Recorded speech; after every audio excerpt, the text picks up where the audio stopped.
Yo, what is up guys, and welcome to another Honkai Star Rail video. So once again, it's time for another pull or skip video, and today's featured 5-star character is none other than the former High Elder of the Vidyadhara, IMBIBITOR LUNAE. In this video, I will briefly cover the available rate-up 4 stars on IMBIBITOR LUNAE's banner. Afterwards, I will cover IMBIBITOR LUNAE's kit, major traces, Eidolons 1 and 2, his pros and cons, and finally reasons why you should consider pulling or passing his banner. Once again, all the information and suggestions offered to you in this video are purely based off my own opinions from theory crafting. At the end of the day, you should be using your own judgment based off the provided information and suggestions to make your final decision. Alright, now with all that out of the way, let's begin. Okay, first off, I'm going to briefly go over the rate-up 4 stars available on IMBIBITOR LUNAE's banner, which include Yukong, Asta, and March 7th. If you guys want a more detailed analysis of their kits and Eidolons, please feel free to check out some of my past should you pull or skip videos. I'll have the links in the description below.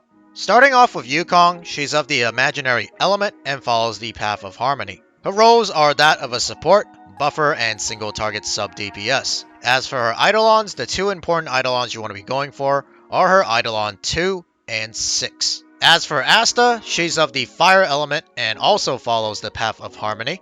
Her roles are that of a support, buffer, and a fire breaker. As for her important Eidolons you should be aiming to pull for, those will be her Eidolon 2, 4, and 6. And finally, for March 7th, she is of the ice element and follows the path of preservation. And her roles include that of a support, shielder, and tank. As for her Eidolons, you want to be pulling for her Eidolon 1, 2, 4, and 5. Okay, now I'm going to go over IMBIBITOR LUNAE's kit and abilities. Starting off with his basic attack. His normal basic attack is a 2-hit single target imaginary attack. As for his enhanced basic attack number 1, it uses a 3-hit attack and deals imaginary damage equal to a percentage of Danhung IMBIBITOR LUNAE's attack to a single enemy. Honestly, this is hardly worth the skill point use, especially since IMBIBITOR LUNAE can't stack Dominating Roar, which I will go over very shortly when I cover his skill, with only a 3-hit attack.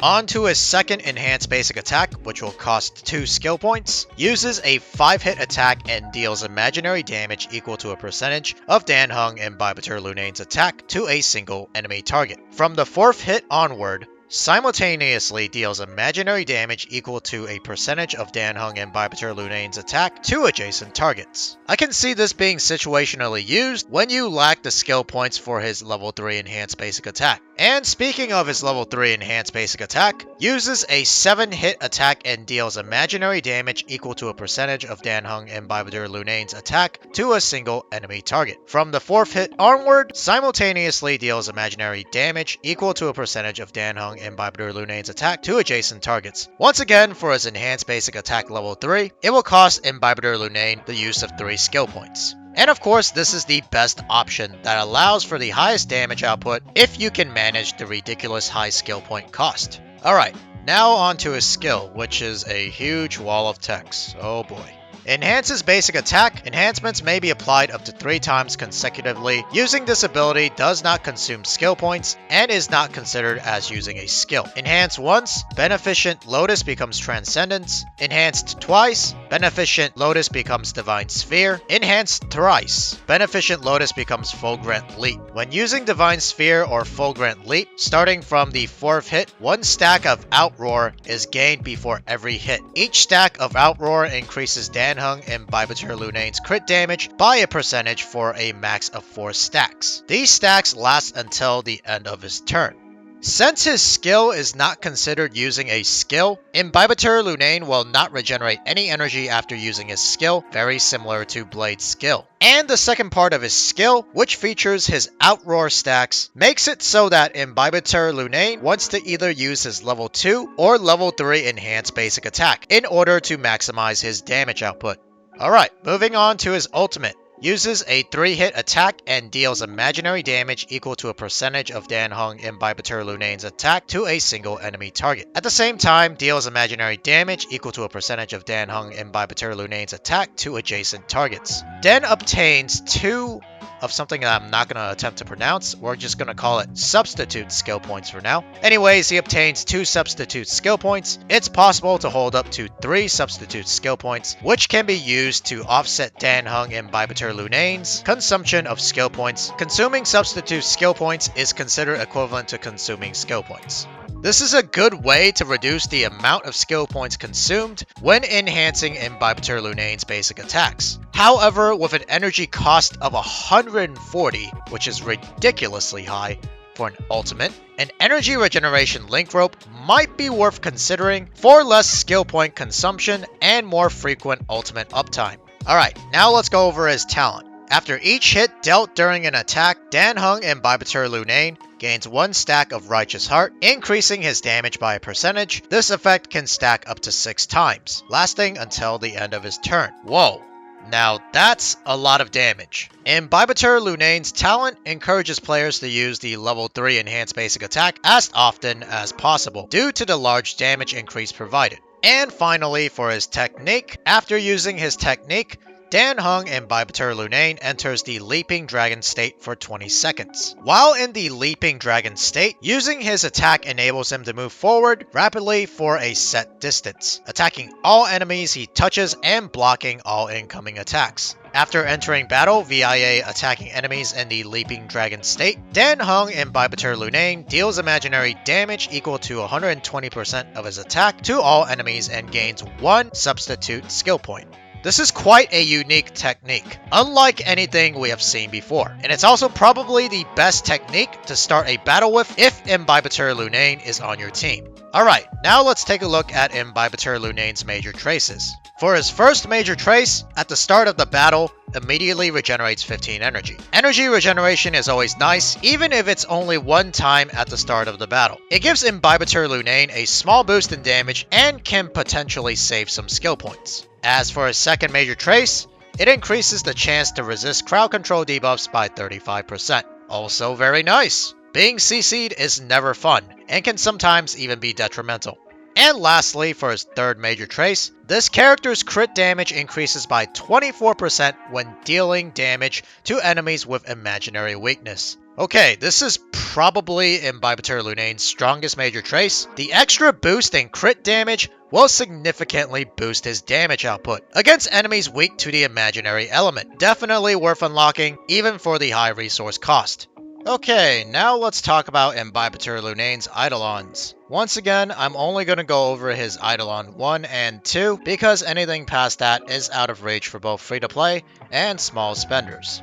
For his Eidolon 1, increases the stackable Righteous Heart count by 4 and gains 1 extra stack of Righteous Heart for each hit during an attack. Imbibitor Lunane's Eidolon 1 will provide him with an insane damage boost. Not only does his Righteous Heart stacks nearly double, but so does the rate at which he can stack them. I believe his Eidolon 1, when compared to a base Imbibitor Lunane, might have the largest gap in damage output out of any of the current available 5-star damage dealers. As for his Eidolon 2, after using his ultimate, Dan Heng Imbibitor Lunane's action is advanced forward by 100% and gains 1 extra substitute skill point. Okay, this has got to be probably the most ridiculous Eidolon 2 I've seen out of all the limited 5 stars released thus far. It essentially turns Imbibitor Lunane into a cracked Sushang and gives him an extra substitute skill point. Not only is this going to give him a huge damage boost, but it also slightly reduces the amount of skill points Imbibitor Lunane consumes, meaning that this is a completely character-changing Eidolon.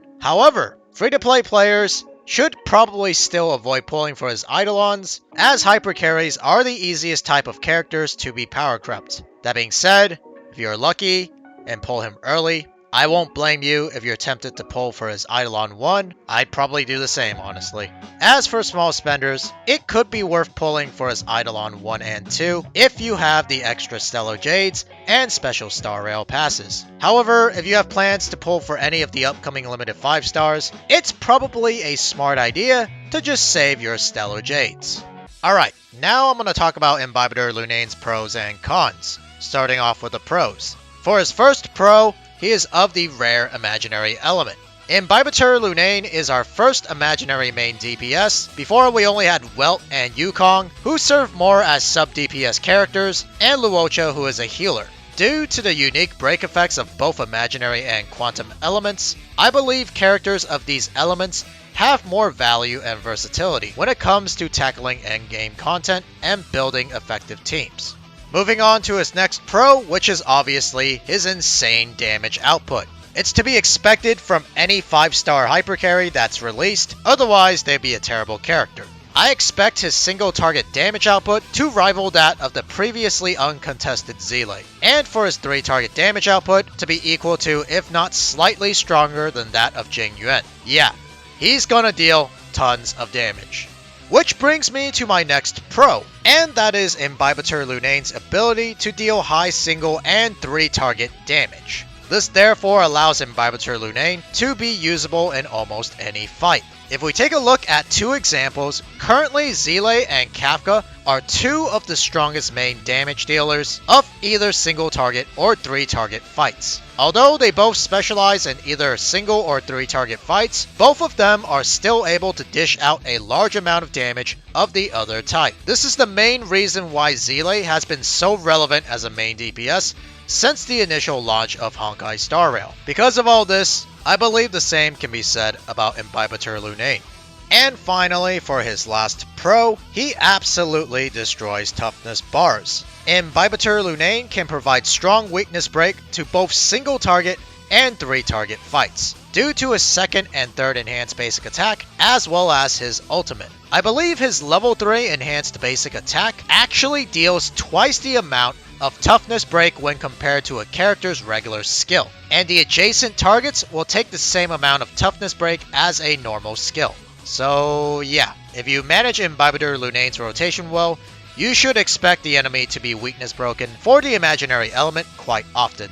And now it's time to talk about his cons. For IMBIBITOR LUNAE's first con, much like any other damage dealer, he's going to require high investment. And since he's a hypercarry, you can definitely expect his investments to be much higher than your typical main DPS. He's going to need really cracked relics and a lot of investment in his traces in order to deal as much damage as possible. He's also going to want high crit stats, so good luck rolling for those substats. Yep, it's not going to be fun. Moving on to his next con, and that is he is going to be a skill point negative character, and that's sort of an understatement. Since IMBIBITOR LUNAE ideally wants to be casting his level 3 enhanced basic attack as often as possible, this will come at a cost of many skill points. His skill point consumption will probably be even higher than that of Zile's, which in turn will make IMBIBITOR LUNAE quite difficult to slot into teams.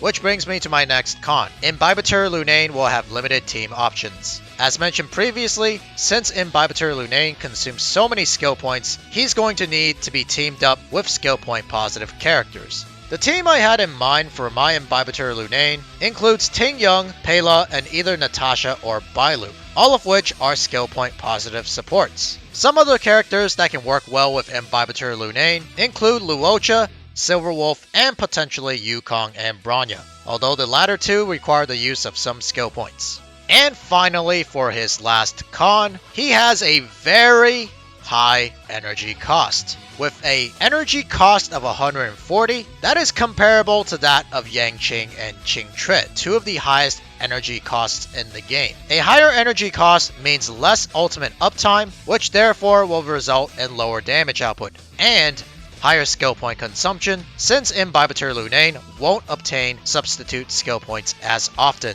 This therefore might require you to run a energy regeneration link rope over an attack percent link rope, resulting in potentially lower damage output. Alright, now it's time to answer the question, should you pull or skip IMBIBITOR LUNAE? I'm going to start off with the reasons why you should consider pulling for IMBIBITOR LUNAE. The first reason is if you need or want imaginary coverage. Obviously we all get Yukong for free, but not everyone enjoys her playstyle or kit. And even if you have Yukong built, having more than one of each element can still have its benefits. Plus, if you're looking for a character that can break for the imaginary element, IMBIBITOR LUNAE definitely outclasses Yukong. The second reason why you might want to consider pulling for IMBIBITOR LUNAE is if you need or want a main damage dealer. When it comes to dealing tons of damage, IMBIBITOR LUNAE definitely will not disappoint you. So for those of you who are missing that hyper carry for your current or even your second team, I'd highly recommend pulling for IMBIBITOR LUNAE. The next reason why you might want to consider pulling on his banner is if you are interested in the rate up 4 stars and don't mind pulling IMBIBITOR LUNAE himself. The available rate up 4 stars on his banner are quite strong and become even stronger and valuable with their Eidolons. That being said, if you're not interested in pulling for IMBIBITOR LUNAE, please don't tempt fate and potentially waste your Stellar Jade and passes. And for the final and last reason why you might want to consider pulling for IMBIBITOR LUNAE is if you like him, you like his character design, you want that new, cool dragon dude husbando, then go ahead and pull for him.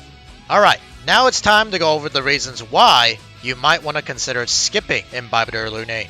And the first reason why you might want to consider skipping his banner is if you already have 2 5-star main damage dealers built. Then it is perfectly fine to skip IMBIBITOR LUNAE. After all, damage dealers come and go. Eventually there will be another damage dealer that is released who will either rival or even surpass IMBIBITOR LUNAE. For the next reason why you might want to consider skipping him is if you are a newer player who lacks the resources and characters to properly build both IMBIBITOR LUNAE and his team. As mentioned before, IMBIBITOR LUNAE is going to require very high-end gear and very specific characters for him to perform at his best. I had this issue early on with my Zile. She hit like a potato. That is until I had the proper gear and teammates available for her. The same can be said for any other hypercarry like IMBIBITOR LUNAE. Another reason why you might want to consider skipping IMBIBITOR LUNAE is if you plan on pulling for other upcoming limited 5 stars. Fu Xuan's banner is next, and is in my opinion a better option for newer players, since Fu Xuan can help those new players sustain and survive, which is what most newer players are more concerned about rather than faster clears. On top of that, you have a chance to pull Lynx, who is an excellent healer. And of course, there's Jing Liu and Topaz in patch 1.4 for those who are interested. Skip and save up, don't let the Dragon Boy ruin your future plans. And for the last and most obvious reason why you should consider skipping IMBIBITOR LUNAE's banner is if you're dead broke and lack the Stellar Jade and Special Star Rail passes. Then it's perfectly fine to skip and either wait for IMBIBITOR LUNAE's rerun banner or pull for other upcoming main damage dealers. Okay guys, well that's going to be it for this Honkai Star Rail video. Let me know in the comments below if you guys plan on pulling for IMBIBITOR LUNAE. I myself have been saving for his banner since Silver Wolf, so stay tuned for an upcoming summoning video. And if you guys enjoyed or found this video helpful, please make sure to leave a like and subscribe. But other than that, I'll see you guys in the next Honkai Star Rail video. Peace.